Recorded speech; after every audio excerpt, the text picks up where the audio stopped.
Hola Ricardo, qué gustazo.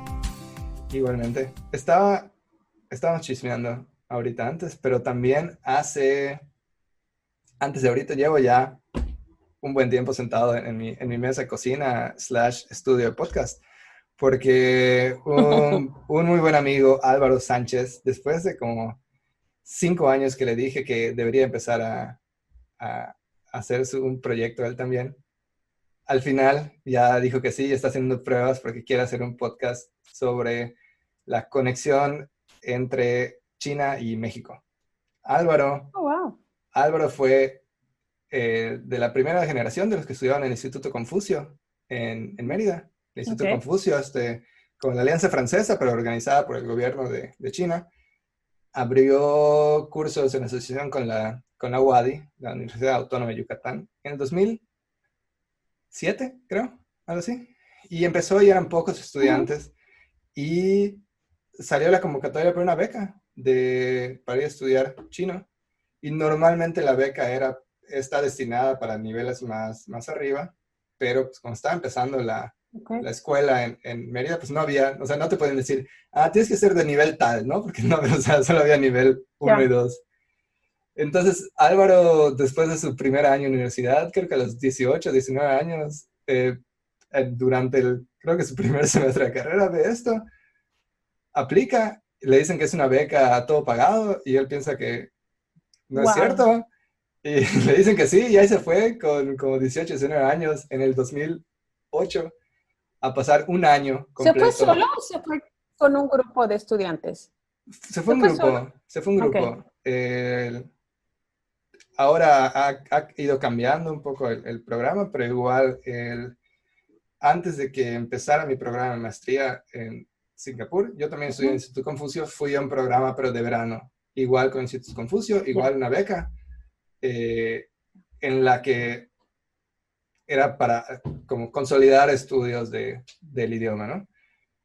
Pero súper padre y la verdad es que Álvaro estaba conectado con el país, China en general, y yo decía que eso es ahí, hay un mercado, ¿no? Y lo que escuchas de gentes que hablan de China siempre es como desde ese tinte, es como intentando volver más exótico todo o estar Ujú. cherry picking para las historias más. No vas a creer lo que están comiendo, o son 1.3 billones de personas, ¿no? Pero creo que hay muchas partes muy interesantes para ver y también más que nada muchas historias de, pues, todas esas personas que están yendo a trabajar y a llevar su vida ahí. Entonces, la verdad estoy muy, muy, muy contento de ¿Cuándo, que ya cuándo sale el podcast de Álvaro? está haciendo pruebas ahorita, Ya. nada más, o sea, está viendo qué Solamente onda. recuérdale, Álvaro, de mi parte, que Ujú. análisis, demasiado análisis, a veces se vuelve parálisis. Y Sí. nosotros comenzamos este podcast, nos aventamos y lo hicimos con todos los errores que aún seguimos teniendo, pero ya pasaron 6 años y tú y yo estábamos hablando de eso, ¿no? Cómo se desarrolló una línea muy singular, muy sui generis. Es un podcast de negocios, sí, pero desde otra perspectiva de gente que dos personas, somos tres, pero las que habloteamos somos dos, curiosas, lectoras, viajeras, pero sobre todo eso, sobre todo curiosas y con la libertad que nos dio armar este podcast, de que no estábamos buscando ni fama, ni dinero, ni caerle bien a nadie, ni nada, sino expresarnos. Y una de las cosas que he encontrado ahorita es que todo lo que uno sepa hacer, crear o de lo que sepas hablar, siempre hay un público que lo quiere. Y esto que Álvaro está comenzando, pues yo lo quiero saber, la verdad. A Ahí mí está. las historias que tú nos cuentas acerca de tu vida en China o tus viajes en China o la experiencia en China, siempre las encontraba fascinantes. Así que Pues dile ha de que no estar, lo piense mucho. pues ya, o sea, esto grabamos lo que estuvimos platicando, bueno, él lo grabó y a ver, actualizaré si sabemos un poco más del podcast ¿Vas a que participar? no. No, le dije a Álvaro que me gustaba mucho la idea, el proyecto y todo, pero creo que es algo que está muy padre Ajá. que él vaya, ¿no? Entonces, sí, bueno, en teoría sí, esta entrevista, supongo que va a ser un episodio, no el primero, pero entre la primera temporada, por así decir. Ujú. Y a ver cómo va. Ahí les aviso cuando ya esté saliendo el podcast. Y ya. Súper Muy bien. requete. Sale que sí. Sí. Aquí seguimos caminando por estas avenidas, por estas calles de un mundo COVID. Eh, y bueno, cuando menos aquí en México, Ricardo, las cosas se siguen poniendo color de hormiga. Yo creo que han estado mal desde hace tiempo por la infraestructura que no tenemos, la educación que no tenemos, los apoyos de instituciones médicas que no tenemos. Y pues era bola cantada para mí de que esto iba a ponerse mal.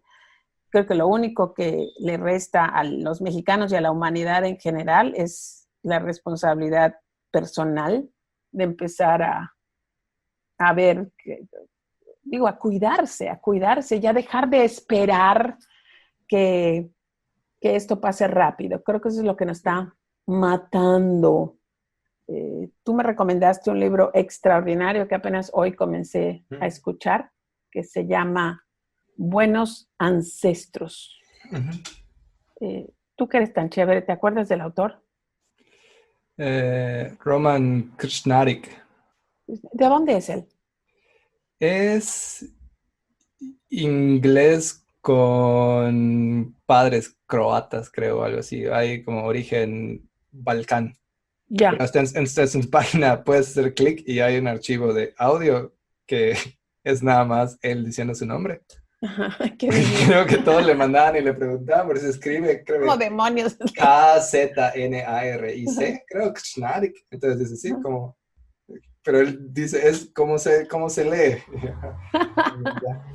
Pero sí, es un escritor, yo lo encontré porque hay eh, organización, o sea, es un sitio web que ha publicado varios libros que se llama The School of Life, la Escuela de la Vida, Wow. que empezaron varios escritores, entre ellos Krishnarik, y en especial este que creo que es un poco, o sea, tiene más fama de internet, Alain de Botton, Uh-huh. que escribió La arquitectura de la felicidad y el arte del viajar, y creo que a través de esos que iba tocando más como tal vez sí un poco de filosofía pop, pero también como temas que están de la vida contemporánea, ¿no? Entonces Sí. organizó y este grupo de, es decir, pensadores empezaron esta organización y uno de los libros que publicaron en esta School of Life, que sigue existiendo y está muy padre el proyecto en general, la verdad. Súper. Muy recomendado, tanto libros como artículos, pero uno de ellos es de este escritor y ahí fue la conexión. Y Ya. hace poco vi que salió un anuncio que va a salir su libro nuevo. Por algunas particularidades del internet no está disponible el libro físico en México, pero el audiolibro ya está Uh-huh. y Uh-huh. ahí lo estás escuchando. Tú, que se ¿Qué ve es súper esto? interesante. Sí, yo solo con la sinopsis, con ideas que ya he escuchado de él, que sé que están en el libro, y con unos diagramas que están muy padres, que dan como perspectiva, se antoja mucho. Extraordinario. Y además, yo te estaba terminando de escuchar la trilogía de Richard Feynman Ujú. eh, que tú me recomendaste de este premio Nobel de Física norteamericano, carismático personaje increíble que falleció ya hace, no sé, creo que 40 años, pero extraordinario, lo recomiendo muchísimo. Y comencé a escuchar este libro que me recomendaste, Buenos Ancestros. Estoy así en los primeros 2 capítulos, pero ya estoy absolutamente fascinada, enganchada. Y la idea con la que comienza me encanta, Ricardo, porque es algo, son 2 ideas que en iniciadores manejamos muchísimo. La primera es la de cuál va a ser tu legado, o sea, qué es lo que tú vas a dejar en las tareas que estamos dejando al principio de iniciadores, pregunto, o sea, dentro de 100, 150 años, que tú ya no estés aquí, ¿de qué van a presumir tus bisnietos? ¿De qué logros? ¿Qué es lo que tú vas a dejar o qué te gustaría dejar? Como para pensar que lo que estás viviendo tiene que tener una repercusión más allá de ganar dinero. Es parte de las metodologías por donde vamos. Y otra cosa que menciona, y también la manejamos mucho a la hora de hablar, no solamente de dinero y de finanzas, sino de lo que tú estás construyendo como empresa, es de la teoría del malvavisco, o si fueras yucateco dirías la teoría del Suncho. suncho o el marshmallow, ¿no? Con aquel famosísimo experimento que se hizo hace, no sé, como 50 años, de aquellos chiquitos que dejaban en un cuarto con un malvavisco en un plato y eran niños de entre 4 y 6 años y les decían, si tú esperas 15 minutos a que yo regrese, te voy a dar otro malvavisco.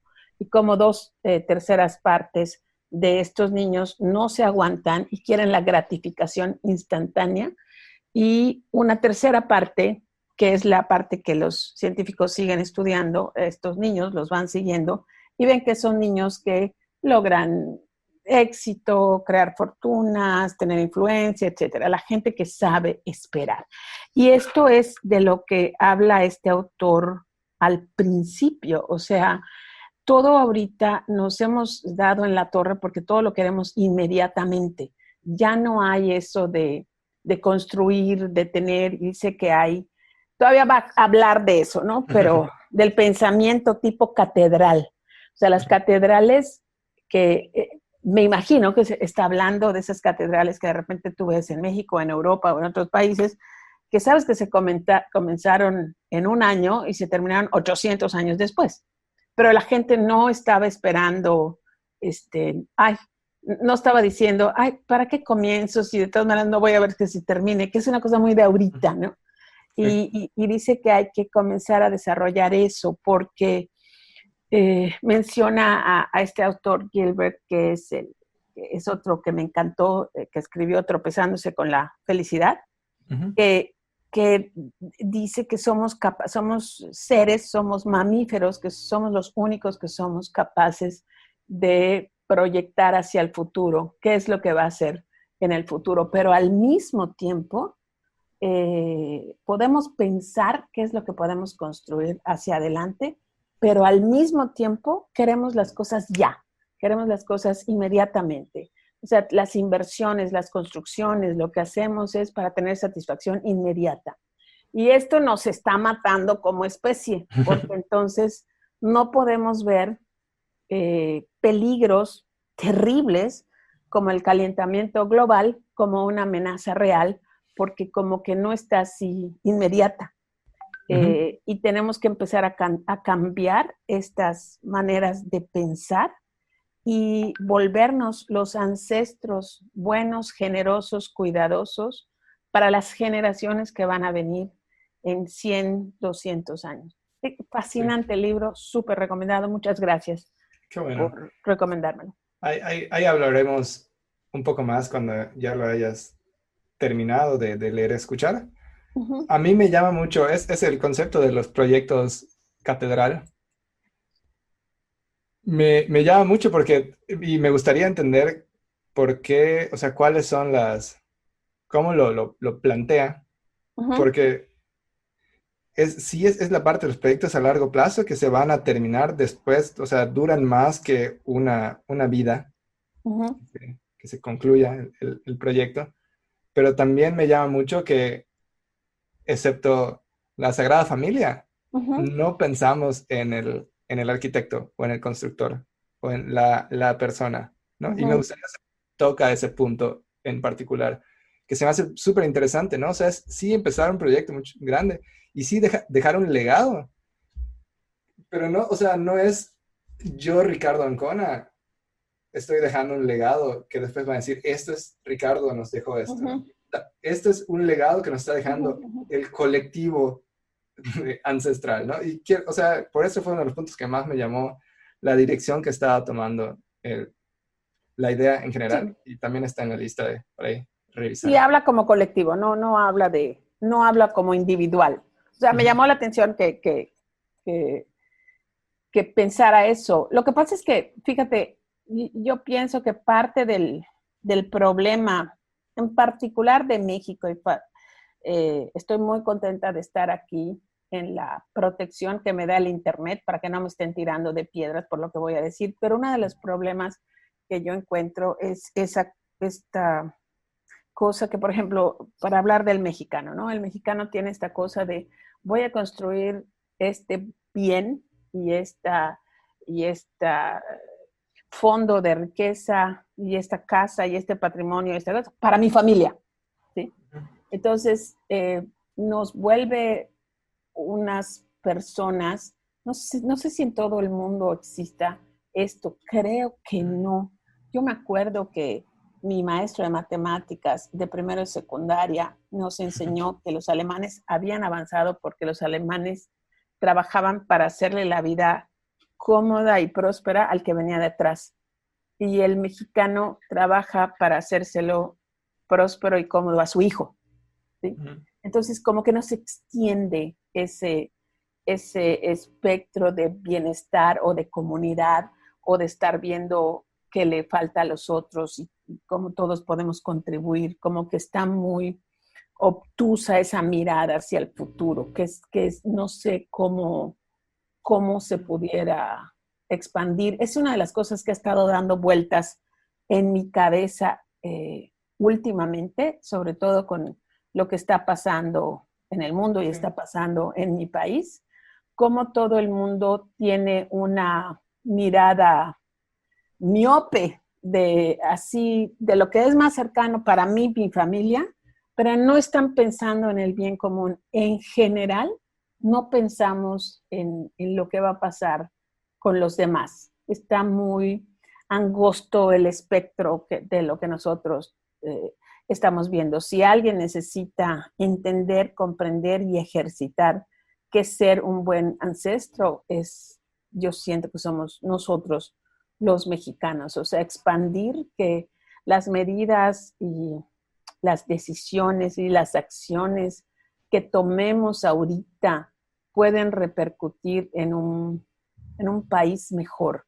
Creo que ujú. somos los reyes de la gratificación instantánea. Lo quiero ahorita, que hay para mí ahorita, o para mí o para mis hijos, pero no para el país. Y eso es algo Ujú. que cuando yo encuentro a alguien que piensa así y es mexicano, te juro que me le adhiero como garrapata, o sea, porque para mí es un poco difícil encontrar Sí. ese tipo de pensamiento y eso es lo que busco Ujú. como persona, ¿no? Sí, Pero estaría interesante ver, creo que en general son comportamientos muy difíciles de cuantificar y de medir, uh-huh, porque intentando abstraer de la situación, yo pensaría que, o sea, sociedades de Occidente, entre uh-huh, comillas, tienden a ser más individualistas, ¿no? Y creo que pensaría que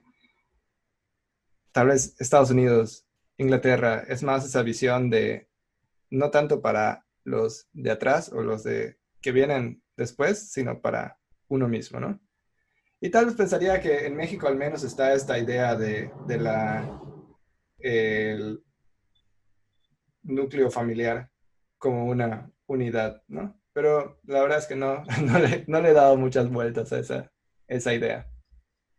por el contrario, yo pienso que cuando estás en sociedades como la canadiense, la americana, y no estoy diciendo que una sea mejor que otra, ¿no? Pero creo que hay un sentimiento más de comunidad precisamente porque no están tan clavados en el núcleo familiar cercano, ¿sí? Porque tú puedes ver, por ejemplo, a los daneses o a los noruegos, ¿no? Que no Ujú, están allá como muéganos con la familia y la abuelita y estas cosas, pero tienen una visión como que más de comunidad, de qué es lo que pasa con ujú, el país, con el medio ambiente, con la educación de todos. ¿Por ujú, qué se llega allá? Me imagino que ha de ser por cuestiones históricas, religiosas, circunstancias, incluso de clima, ¿okay? Pero es algo que me fascina y que cuando encuentro de repente pequeñitas, no sé, luces o respuestas que contestan a esa incógnita que siempre eh, me he preguntado. Por eso me fascina tanto la historia, por eso me encanta escuchar a este maestro José Luis Vargas que nos habla de por qué los mexicanos somos como somos. Digo, no es la línea de lo que le enseña, les enseña historia universal, historia de México, historia de Yucatán, pero fíjate que escuchándolo encuentro tantas respuestas al por qué actuamos como nosotros actuamos, ¿no? Tal vez sea filosofía o preguntas o cuestiones que a lo mejor mucha gente no le encuentre mucha utilidad. A mí me encantan y me han ayudado mucho ir indagando estas cuestiones en mi papel pues de una pequeñísima empresa, el estar investigando los porqués de nuestras acciones. Creo que es algo que nos debería los líderes de ocupar un poco más de tiempo, no solamente las cosas muy, muy tangibles, ¿no? Sí, creo que un poco de la línea de dónde viene el libro del Buen Ancestro, uno de los proyectos que me llamó más la atención de ese Kshnarik, fue uno de los fundadores de un proyecto que es el Museo de la Empatía. Y el Museo de la Empatía tiene muchas actividades designadas a eso, ¿no? O sea, entender a cómo la historia de otras personas, cómo funcionan, cómo piensan. Y uno de los proyectos de alcance, de outreach que tiene el Museo de la Empatía, era una exhibición en la que era literalmente ponerte en los zapatos de otros, ¿no? Entonces, juntaron a no sé cuántas cientos de personas a que donaran un par de sus zapatos. Wow. Y los entrevistaban y daban un poco sobre su vida, cómo era su día normal, ¿no? Entonces tú puedes ir a está afuera, es parte del museo en Londres, pero esa exhibición la tenían afuera abierta a todos. Y podías ir y te registrabas y te daban unos audífonos para que andes escuchando a esta persona hablar, mientras das una vuelta por este patio con los zapatos que sean, ¿no? Ya sean botas de constructor o no sé qué. Y ha hecho varios proyectos muy, muy, muy padres este autor. Otro nada más para no listar tantos, pero es el de los zapatos. Y también otra parte del Museo de la Empatía invitaron igual a muchas personas a que recomendaran su libro favorito. Ajá. Y que mandaran su libro favorito, el que ellos habían leído. Los del museo forraron los libros en blanco y solo les pusieron números. Ya. Las personas que recomendaban el libro escribieron por qué era su libro favorito. Yeah. Que tenía una index card, ¿cómo se llama? Una tarjeta bibliográfica con unas líneas nada más de este libro significa mucho para mí, por tal, tal y tal, y es mi libro favorito porque esto. Y la idea era que tú vas y visitas y agarras un libro basado exclusivamente por lo que dice la tarjeta que escribió alguien, ¿no? Ya. Y lo lees ya pensando en la perspectiva de esta persona, ¿no? Y al final apuntas también lo que tú pensaste del libro y se va creando como un archivo de este libro, ¿no? O sea, no sé, el amor en tiempos de cólera lo recomendó a alguien porque le llevó a este mundo único y le hizo que sintiera no sé qué, y luego tú lo lees ya con esa perspectiva. Tal vez no hubiera cerrado un libro de ese estilo antes, y va formando, y creo que eso va guiando un poco de la línea de pensamiento que tiene este escritor, un poco de pensar, que siempre se habla, y creo que por eso me da risa lo de los zapatos, ¿no? Porque siempre se habla literalmente cuando te piden que expliques qué es empatía, sí, es ponerte en los zapatos de otro, caminar en los zapatos de otro. Sí. O sea, lo tomó en el final del proceso.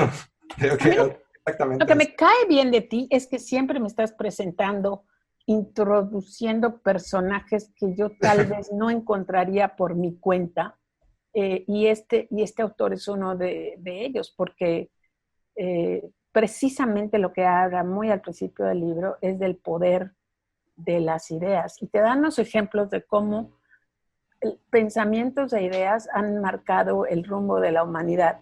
Entonces, dice, por ejemplo, el pensar que los hombres son más poderosos o más inteligentes o más fuertes que las mujeres. Es una de las ideas que ha surgido hace tiempo, ¿no? De que pone varios ejemplos, la verdad, ya no me acuerdo, ese me llamó la atención. Y es verdad, o sea, que el tiempo es dinero, por ejemplo, ¿no? Como hemos agarrado ideas y con esas ideas nos vamos surgiendo. Y por eso dice que aunque se le da mucha importancia a lo físico, a lo material, la verdad es que el pensamiento y nuestras creencias es lo que marca el rumbo de nuestras vidas y de la humanidad.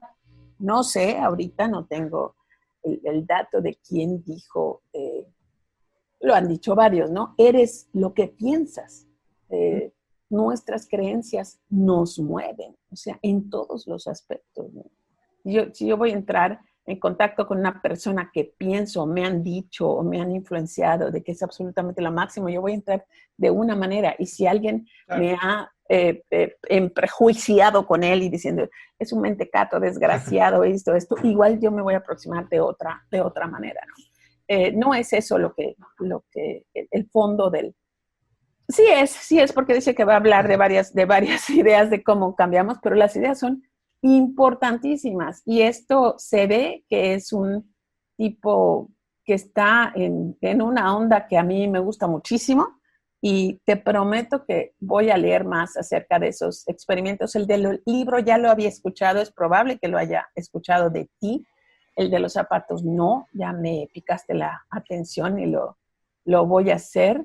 Creo que no fue él, pero aquí ya hemos hablado en algunos capítulos de aquella biblioteca humana, que es una cosa más o menos parecida, donde las personas en un grupo, en un grupo de 20 se seleccionan 4 como si fueran libros, y entonces ellos mismos se ponen a 4 personas alrededor de ellos, que estos 4 se ponen a 4 personas alrededor de ellos, forman estos 20, y entonces se van leyendo, se van diciendo, no, pues yo soy Maru, nací en Mérida, estoy casada, yo primero me fui a viajar, me casé con un extranjero y comencé a hacer galletas. Entonces cuentas como el libro de tu vida. Y este es un ejercicio que se hizo precisamente para aprender a conocer a la gente que vemos diferente. Y esto pasó en un lugar de Escandinavia, creo que fue Dinamarca, después de que unos muchachos tuvieron a uno de sus amigos que era del Medio Oriente, lo atacaron unas personas racistas y esto. Entonces dijo, es que tenemos que darle a la gente la oportunidad de oírnos, de escucharnos y de hablarnos entre nosotros para que se den cuenta qué tan parecidos somos, aunque tengamos la piel diferente. Y esta biblioteca humana, yo la traje a las Cuquillús y es un ejercicio increíble. Y esto de los zapatos que haces también, y todas esas cosas de la interacción humana me fascinan. No solamente me fascinan porque sea un hobby, sino que les encuentro muchísima utilidad a la hora de comprender a las personas. Me encanta. Mil gracias por todos esos tips que me das y que nos das a todos, porque todo el mundo que esté escuchando, pues tiene la oportunidad, si es que esto les llama la atención, ¿no? Entonces, Ricardo, Diego, está haciendo el favor de grabarnos ahora, y yo hemos tomado la decisión ya llegó esa parte del año. No todos los años hacemos pausas, ¿verdad? Pero creo que casi todos. Casi todos. Sí. Entonces, la verdad es que queríamos estar súper pendientes, súper atentos, súper presentes con todo lo que estaba pasando, pero tomamos la decisión ejecutiva de tomar nuestro hiatus. Hiatus Coyote. Nuestro break veraniego. Nuestra pausa veraniega, ¿sí? Es solamente para poner las cosas en orden. Diego está comenzando un nuevo proyecto. Pues nosotros vamos a empezar a programar lo que va a ser la próxima temporada, empezando a buscar material que valga mucho la pena, no dejar, que no vaya a pasar que sea la comezón del séptimo año. ¿Sabes qué es la comezón del séptimo año?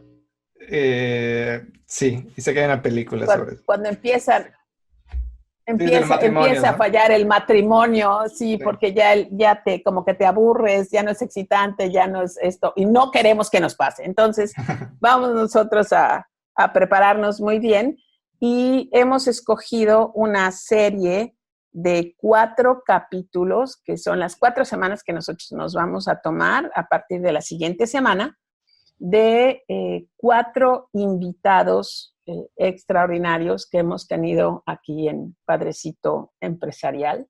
Uh-huh. Eh, Pero bueno, que no, o sea, que lo sigan escuchando y si ya lo escucharon y no les gusta reescuchar, también es altamente probable que pongamos por ahí algún episodio o un par de episodios sorpresa cuando se nos antoja o tenemos oportunidad de grabar unos para ponernos al tanto y actualizar. Entonces, van a estar programados y van a estar saliendo episodios cada miércoles, como siempre, van a ser repetidos, pero también es probable que pongamos por ahí algunos episodios nuevos también. todo depende, igual no vaya a haber alguna sorpresa en que nos tengamos que poner el audífono, el micrófono y esto, y ta-ta-tan. Pero por ahora está programado así y con 4 invitados extraordinarios de Padrecito Empresarial, que nos da oportunidades a todos, a Diego de concentrarse en su proyecto, a Ricardo, a mí de preparar material y a ustedes de volver a escuchar entrevistas que fueron realmente extraordinarias y enriquecedoras. Y no son las únicas que pueden escuchar, ¿verdad? Pueden regresar a su Padrecito Empresarial en la vía que ustedes decidan, YouTube, Spotify, iTunes, no sé en qué otras plataformas se puede escuchar nuestro podcast, pero que nos escuchen. Sí. Eso es lo que nos encanta. Antes, al principio, pedíamos estrellitas y recomendaciones. Ahorita somos felices porque sabemos que hay muchísima gente que nos escucha y que encuentra valor en estas conversaciones que se van por todos lados, pero que pues hablan de también no solamente de lo que nos gusta, sino de lo que somos y de lo que nos ha dado resultado en este caminito que llevamos. Entonces, sí, Ricardo, nos vemos, nos hablamos muy, muy pronto. A todos les deseamos unas buenas vacaciones que se van a tomar entre agosto y septiembre y ya nos veremos a mediados de septiembre con cosas nuevas. Dale. ¿Sí? Hasta pronto a todos. Hasta luego, Ricardo. Hasta luego, Diego.